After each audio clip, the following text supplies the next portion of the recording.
May it please the court, I'm Rebecca Vargas. I'm the attorney for the plaintiff. I'm from the law firm of Poyser, Walsh, Compiani, and Vargas, and I'd like to reserve 5 minutes for rebuttal. The plaintiff in this action for wrongful death, negligence, and violation of a nursing home resident's rights agreed to arbitrate. She agreed to arbitrate before a panel with 3 arbitrators, including 1 neutral arbitrator. That allegedly neutral arbitrator, Leonard Miltz, destroyed the fairness of these proceedings when he failed to disclose facts that would make a reasonable person standing in the shoes of the plaintiff fear that he was biased toward the defendant nursing homes. We ask that this court reverse and remand for a new arbitration before a panel of impartial and new arbitrators. Turning first to the statutes, as this court's aware, it is very difficult to overturn an arbitration award, but you can't reverse on the basis of a mistake of law, a mistake of fact. It's very limited. But the legislature carved out as one ground that courts are required to vacate arbitration awards is when there's been evident partiality of the neutral arbitrator. And that's what we have here. The courts, when they're defining what is evident partiality, have used different words to describe it, but the gist is if a reasonable person standing in the shoes of the plaintiff would have a fear of an appearance of bias, the arbitrator has a duty to disclose. I mean, didn't the trial court find against you on all these things, found that there was no evidence of partiality and there was no evidence of any kind of a relationship between Mr. Miltz and Ms. Fudge? I mean, so how do you get over those findings of fact that are contrary to what you're asserting? Well, Your Honor, I'm not challenging the underlying facts. What I'm challenging is the judge's application of the law to the facts. What the judge found is that only 3 weeks before this arbitration, the defense arbitrator Fudge, the defense counsel, were both at a national convention for nursing home defense, where the nursing home industry is getting together, gathering its doctors, its nurses, its lawyers, and it's teaching everyone in the nursing home industry how to mount a defense. The trial court found, as a matter of fact, that happened. The trial court found, as a matter of fact, there's no disclosure. Is that per se an appearance of partiality, mere attendance at a seminar that has an orientation toward one side of the caption and a particular type of dispute? Well, Your Honor, in this case, the arbitrator could have disclosed it. What it is, it's especially the timing. Right, but you still have to show, you still have got to show that a reasonable person would question the arbitrator's partiality, right? And what I'm asking you is mere attendance at or participation as a speaker of the kind this gentleman gave, is that per se required disclosure? Your Honor, in this case, there's more facts than mere attendance at the seminar. I'd invite you to take a look at that brochure. It's incredibly inflammatory, and it says that the topic of the panel discussion is how to defeat exactly this type of nursing home action. So I'd say yes, if an arbitrator or a judge were speaking at a seminar only 3 weeks before the arbitration with the defense arbitrator and with the defense attorney right there in the audience, they should disclose that. Well, let's say a judge goes to a seminar and he's asked to speak about, or she's asked to speak about some issue. Let's suppose it's sponsored by the Florida Association of Criminal Defense Lawyers, which is primarily attended by defense attorneys, but also a few state attorney people slip in. And the judge talks about some issues that come up in criminal cases. Maybe the judge talks about preserving the record for appeal or something like that. Mm-hmm. Now, under those circumstances, is the judge forever tainted so that he or she now has to disclose on any criminal case that the judge spoke at this seminar, even though the judge wasn't paid, didn't get anything other than maybe lunch, maybe payment of travel expense, and maybe room overnight? Mm-hmm. Is that your position? Well, my position's a little different from that, Your Honor. My position is the arbitrator here is in a very different position. There's one big difference between judges and arbitrator. That's that the judges are paid by the state, the arbitrators are paid by the parties. And if you look at this brochure, its stated purpose is to allow the opportunity to network with all the major representatives of the nursing home. Its stated purpose is to allow experts to meet nursing homes. It specifically says that this is a great opportunity for nursing homes to find and hire the very best experts in the field, in all sorts of fields, not even just legal. So we also have an arbitrator who is developing his business as a commercial arbitrator. As a judge attending a seminar, you're not there for business purposes, but even defense arbitrator Fudge testified it's reasonable to conclude that the only reason that Mr. Milkowitz was at this seminar is to drum up business as a defense-oriented arbitrator. Testify that was the reason. She didn't testify that it was to drum up business as a defense-oriented arbitrator. She didn't use those words, Your Honor. Thanks for that correction. But she did say it is reasonable to conclude that the primary purpose of attending that type of seminar is for networking. She also agreed that it's reasonable that they will get business. People speak at seminars because they want to help improve the level of practice. I mean, judges speak at seminars all the time. They don't get paid. They do it because it's part of giving back. They want to assist lawyers and improve the practice of law. Is that something that Mr. Milkowitz couldn't have been motivated by? It could have been part of his motivation, but when you're evaluating this type of question of evident partiality, it's not only what's in Mr. Milkowitz's heart, but it's also what would a reasonable plaintiff in a position of the plaintiff think? Would they feel that he has tilted towards the side of the defendants because the stated topic is learning how to defend these types of actions? Mr. Milkowitz had a private practice as a claimant side nursing home litigator, right? Yes, Your Honor. Okay, and he was also trying to build a mediation practice, right? Yes. Okay, and there is no evidence that defense arbitrator Fudge was the reason that Milkowitz was appointed to the panel that heard your client's case, right? Well, no, it's undisputed, and it's in the judge's order that she recommended him as a speaker. We don't know, it was the seminar itself decided the assignment. I'm talking about his appointment to your client's arbitration panel. That's true. We don't have evidence one way or another on that. And there's no evidence that he knew that Fudge was the reason that he was invited to speak at the seminar, correct? You're right. Because the trial court really curtailed discovery. The parties were limited to asking interrogatories of Mr. Milkowitz and defense arbitrator Fudge. And you're correct. We did not have evidence of that. And wasn't Mr. Milkowitz's history sort of an open book? I mean, he had worked at Wilkes and McHugh. And he had a plaintiff's nursing home practice. What was so deep and dark about Mr. Milkowitz that your trial attorney couldn't find out whatever he needed to know about him? Well, Your Honor, my trial attorney attempted to find out. He called Mr. Milkowitz. He asked if there was anything he needed to be concerned about, and Mr. Milkowitz responded no. He did not know. He did not say, oh, and by the way, I'm speaking at a seminar only weeks before this to teach defense attorneys how to beat this type of litigation.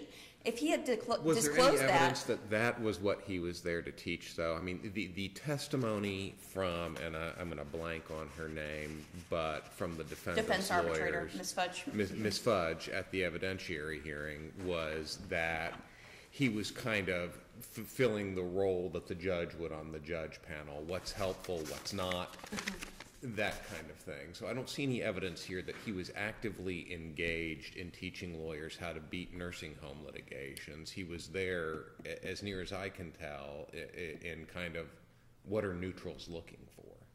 Well, Your Honor, the title of his topic was Preventing and Defending Long-Term Care Litigation. That was the whole seminar. And his topic was, it was how to beat this type of litigation. And you're right, he spoke specifically as to what an arbitrator finds helpful. But what an arbitrator finds helpful is directly the subject of this litigation. And if plaintiff had an opportunity to be there, then we might be in a very different position, because the defense arbitrator was there, the neutral arbitrator was there, the defense attorney were there, and keep in mind the timing that this seminar is only 3 weeks before the arbitration. It'd be very easy to disclose. And that's part of the trial court's problem here, is he applied the wrong standard of proof because he found that there was no failure to disclose. Actually, it's admitted that they never disclosed. Mr. Milkowitz and defense attorney, or Well, excuse they me, only have defense. to disclose it if it would be material, right? And you're assuming that it is, and that's what really is the issue.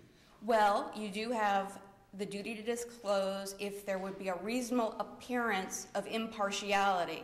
And I believe that a plaintiff would think that that would create a reasonable appearance of impropriety. And if all the players at the arbitration are at a seminar that is dealing with the subject of how to defeat these types of nursing home litigation, and what would an arbitrator find to be helpful?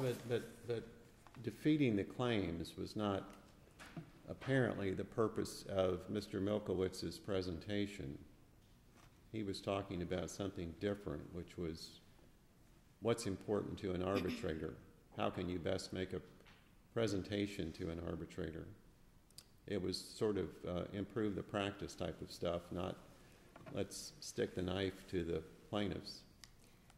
Well, what a arbitrator finds helpful is how to defeat this type of action. I don't find it that much of a stretch to say that an arbitrator who's speaking specifically from a defense perspective, and the trial court found, as a matter of fact, that this is a nursing home industry seminar. So we're not challenging those findings of fact. Didn't the trial judge also find that there were people from the plaintiff's bar that attended the seminar as well? There were people from the plaintiff's bar who were attending. They probably have their own financial interest for attending because they're looking to understand what's the latest defense strategy that's coming down the pike. I think once you kind of strip away the fact that, you know, there really are no relationships between Fudge and defense, or between Milkowitz and Fudge, or Milkowitz and defense counsel that got him on the panel in this case, what you are left with is mere attendance at this seminar. And what I'm interested in is, and maybe I missed it either in the cases I read or what's in your brief, is there any case alone that says that attendance or participation in a seminar that is kind of sponsored by one side of the caption in a particular type of litigation would appear to the reasonable person to create an appearance of conflict? No, we don't have a case with exactly those facts. Keep in mind here that the I arbitrator... realize the case law in the state is limited, but Correct. We've got a relatively robust body in the federal system. Correct, Your Honor, and I did not find a case directly on point. However, keep in mind that the defense arbitrator Fudge was not just the person who recommended him, she's also the co-chair of the entire panel. I think it's reasonable to conclude that there was some, for a plaintiff, from looking at the perspective of the party who wasn't told. And if you look at the Wenger case out of the 4th District, just the failure to disclose alone creates that appearance that there's something afoot and that there's something untoward. And also, it's very important to keep in mind the reason for this broad duty of disclosure that's found in the common law, the ethical rules, and now in the statutes. It's been codified since our arbitration clause was in effect. But it's an escape valve, and it's an important protection to the integrity of the entire process, because arbitrators have so much discretion and freedom to decide the law, to decide the facts, and there's no ability to appeal, there's no ability to review for those based on those things. And that's why there's this broad disclosure. And I think, Your Honor, if you look at it from the perspective of the plaintiff, if you look at it especially in connection with the fact that she had worked on the two arbitrators, Fudge and Milkowitz, had worked together on several arbitrations. It was clearly a purpose of the seminar to network towards nursing homes, towards other defense counsel, and towards other experts. I think when you take those facts all together, it would put a reasonable plaintiff in fear of that they would not be receiving a fair trial from the arbitrator. Am I misremembering, or did the stipulation for arbitration in this case provide for the neutral to be selected by the plaintiff and defendant arbitrators, or was it the parties directly? It was the arbitrators. However, the evidence in this case was that the defense attorneys on both sides played a role in speaking to the arbitrators and speaking to their arbitrators about which person would be acceptable to be a neutral. If the parties have by contract given away their right to have input to arbitrator selection to the two arbitrators that they've picked, of what consequence is disclosure to the parties? Well, disclosure is important because presumably the arbitrator that you've selected will understand the problem with the bias. And the disclosure rule that the parties agreed to here is from the AAA, the Commercial Code governing arbitration, and it's very broad, and it's any personal interest, business relationship, financial. I apologize. I'd like to sit and reserve the rest of my time for rebuttal. Thank you. Good morning. May it please the court? Janice Merrill of Marshall, Dennehy, Warner, Coleman, and Goggin on behalf of the appellees. We're requesting that the court affirm Judge Foster's ruling because his ruling was supported by competent, substantial evidence. The appellant failed to make a showing through credible evidence giving rise to a reasonable impression of partiality that was direct, definite, and capable of demonstration, as distinct from a mere appearance of bias that was remote, uncertain, and speculative. The evidence is clear that the only thing we're really talking about here this morning is whether Mr. Milkowitz should have disclosed that he was asked by the American Conference Institute to speak on a panel about arbitration to the plaintiff's attorney.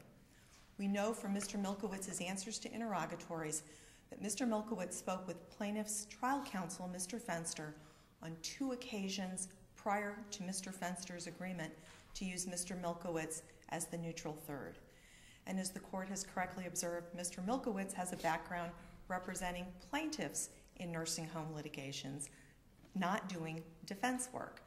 But when Mr. Milkowitz spoke with Mr. Fenster the first time, he gave Mr. Fenster the name of multiple attorneys that he had worked with as an arbitrator, including Brian Thompson at Morgan & Morgan, Ray Watts at Wicker Smith, and Donna Fudge. Mr. Milkowitz told Mr. Fenster, contact Donna Fudge. Mr. Fenster then goes and makes his inquiries, does his due diligence, calls Mr. Milkowitz back and tells Mr. Milkowitz, I've checked you out, and I'm okay with you serving as the arbitrator on this case. Now, the evidence is that Mr. Milkowitz and Ms. Fudge had served on 3 arbitration panels together.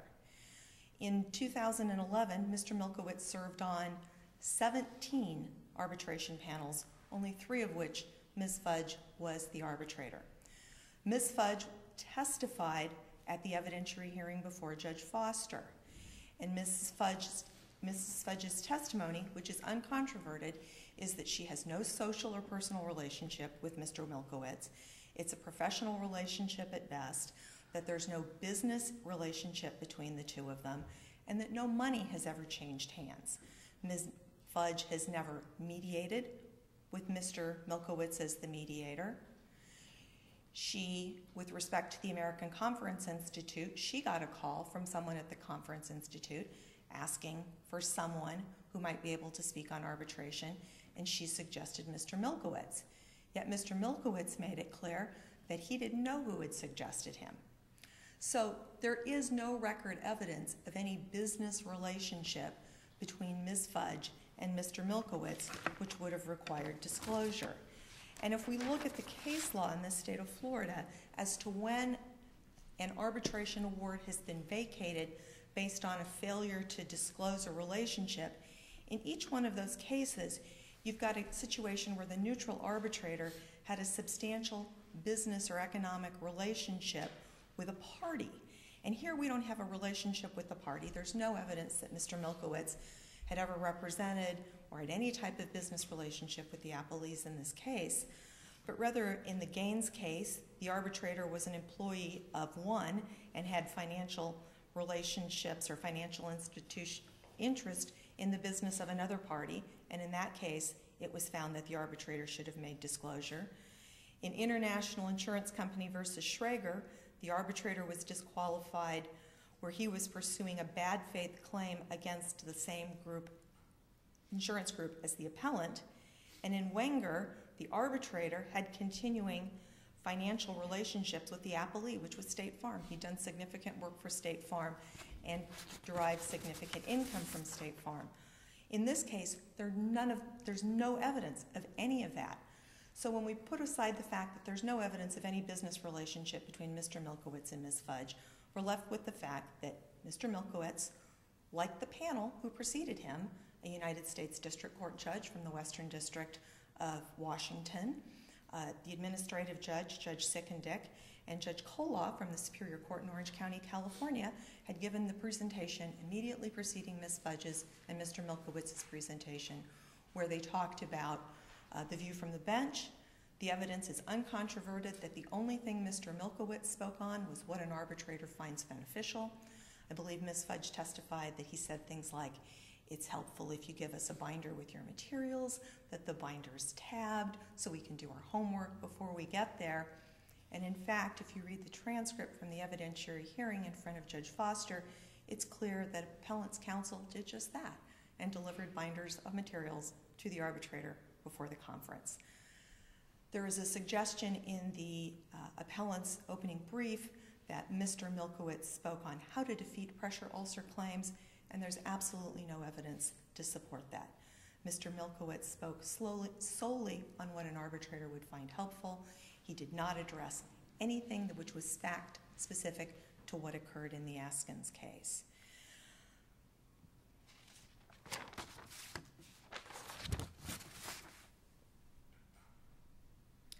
Appellant's contention, distilled to the essence, is just the fact that the non-disclosure to counsel for the appellee that he spoke at the American Conference Institute seminar, which was attended by plaintiffs' attorneys, defense attorneys, judges, and others, creates a mere appearance of bias requiring vacating of the arbitration award.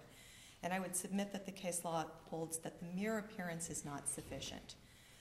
The appellant failed to present evidence which would give rise to a reasonable impression of partiality.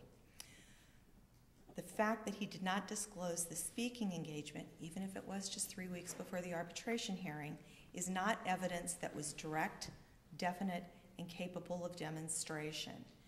And when we look again at those cases where the arbitration award has been vacated, it's always been a situation where there's been a substantial business or financial relationship. Suppose it was the case that Mr. Milkowitz's purpose, that it was clear that Mr. Milkowitz's purpose in attending the seminar was to generate business for his arbitration and mediation practice.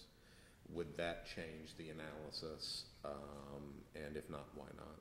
No, I don't think it changes the analysis because I guess I bring to it common sense. If Mr. Milkowitz is trying to build up a mediation or an arbitration process, one wants an arbitrator, especially if they're going to be serving as the neutral third, or a mediator who's going to be objective and who's going to do their job and take their obligations very seriously.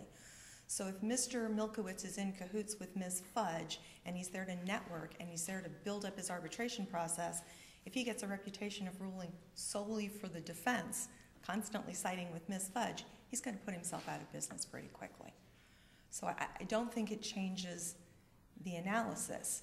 I mean, in any seminar that anyone attends, whether it be a judge, a plaintiff's lawyer, a defense attorney, an industry representative, an insurance representative, there's a certain amount of networking which occurs.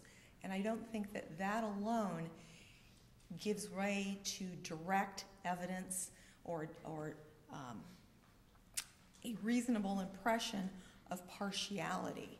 It really is just kind of the stacking of references. Well, because there was no evidence that Mr. Milkowitz was there to network, and that was his purpose, to build up his defense practice or his arbitration practice or his mediation practice. So really what the plaintiff is engaging in is stacking of inferences. And I keep hearing the word fear, of what a reasonable plaintiff would fear, and I would submit if we look at the RDC Golf case and the heart surgery versus Bixler cases, it's not what a plaintiff fears. It's what is there that would be direct, which would give a reasonable person an impression of bias. And here the only evidence is that Mr. Milkowitz spoke on a very neutral topic, which is what an arbitrator would find beneficial at an arbitration hearing, which is akin to a judge giving a perspective from the bench as to what judges do and don't like, which I think most practicing attorneys always find very helpful, and that just in and of itself doesn't give rise to an impression of bias, that there just simply is not enough evidence in this case that would justify a reversal of Judge Foster's decision and sending this case back for a redo.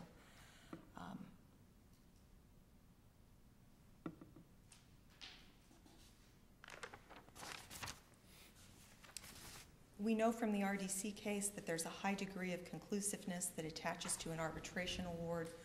To vacate the award, the appellant must establish one of the 5 statutory grounds in Section 682.13.1. And when the party fails to establish one of the statutory grounds, that neither the circuit court nor the district court has the authority to overturn the award. And we would submit that the appellant has failed to establish or present any evidence of evident partiality on the part of Mr. Milkowitz, and we would ask that this court affirm the trial court's decision. Thank you.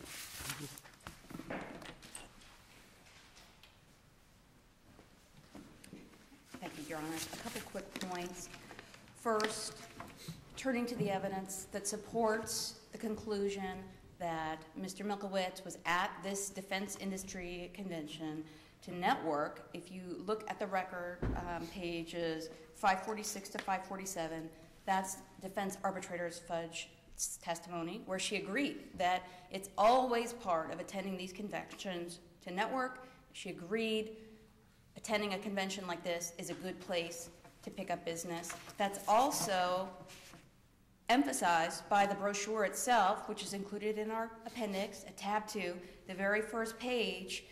Right underneath the banner, Preventing and Defending Long-Term Care Litigation, it says the main purpose is network with exceptional in-house faculty of long-term care experts, including, and then it lists 13 different national nursing homes.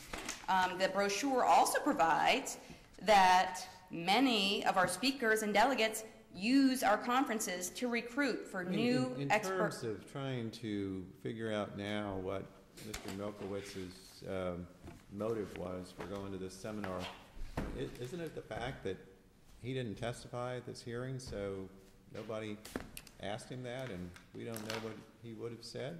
Well, Your Honor, the trial court had precluded the parties from deposing Mr. Milkowitz, and so we went forward with the evidence we had, which was his interrogatory. So you're correct. That leaves, some questions in the mind as to where his heart really was.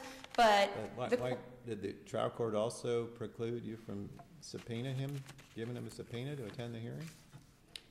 Well, it's nice to be able to depose someone first. I think we made a strategic decision there. But we had his interrogatory where we felt he had admitted he did not disclose, and we made a decision to go forward on that evidence because the language of the brochure, the fact that they were only 3 weeks before this seminar, the fact that the defense arbitrator Fudge was the co-arbitrator, those factors together are sufficient to prove we did not need his additional testimony of why he was there or what he felt, because the cases are clear. It's not an actual bias standard. Similar to a motion to disqualify, where you're looking at what would be in the mind of the litigant, that's what the standard is here. And the courts made that very clear in Gaines, that was the 3rd district, and the International Insurance versus Schrager case, that's the 4th district.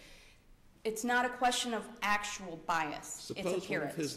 Suppose one of his motives was networking, and that listen, he's trying to build a practice. I mean, is that something we should take cognizance of as being a reasonable perception of bias? I mean, this is right.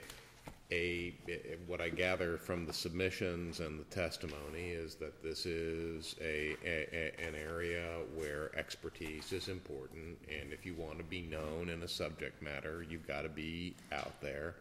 and he's not declaring allegiance with a particular side of the caption. He's simply speaking on what arbitrators want. Why should it matter that one of his objectives might have been to get people to know him so they send him business in the future, either as a mediator or an arbitrator? Well, the reason to this is because arbitrators have such a broad duty to disclose any financial interest, and there's a very big financial interest for him to be at this seminar and attracting new businesses from the nursing home. It costs $3,000 to attend this seminar, so you know it's going to be populated with nursing home representatives. There may be an occasional plaintiff's attorney in the audience, but the main audience that he's speaking to are nursing home representatives. And this was his choice, whether to disclose his participation. He knew about this seminar months and months before. He knew in the summer. The arbitration was not till mid-February. This seminar was February 1st. So he knew he had plenty of time to simply disclose, and we'd be in a very different position here. Do we know whether the phone calls from, I guess it's Mr. Fenster, That's to right. check out Mr. Milkowitz, were they before the seminar or? That's right, Your Honor. They were before. The timing is they were before the seminar. Mr. Milkowitz knew back in the summer. It's not clear exactly when those the phone calls took place, but they were definitely before the arbitration. They were before. So at that point, Mr. Milkowitz only, I guess, would have known at some point in the next 3 weeks or whatever it was, he would be attending the seminar. He hadn't just come back from it. No. He didn't only find out about it 3 weeks. He knew about the seminar months and months and months. He knew about it in the summer before the February seminar and February arbitration. So he had plenty of time in which he could have disclosed this. But he had not, at that point, he had not already attended the seminar. The seminar was in the future, not in the past. That's right. That's right, Your Honor. Right. The seminar was for the future. But if he had just disclosed it, I think then we'd be in a really different position. That's why the disclosure is so important, because it gives the parties and their arbitrators the ability to evaluate the neutrality of the arbitrators, and that's what protects the integrity of the arbitration process. If you don't have full disclosure, you don't have the ability to evaluate your arbitration. I would thank the court and ask this court to remand for a new arbitration between fair arbitrators. Thank you.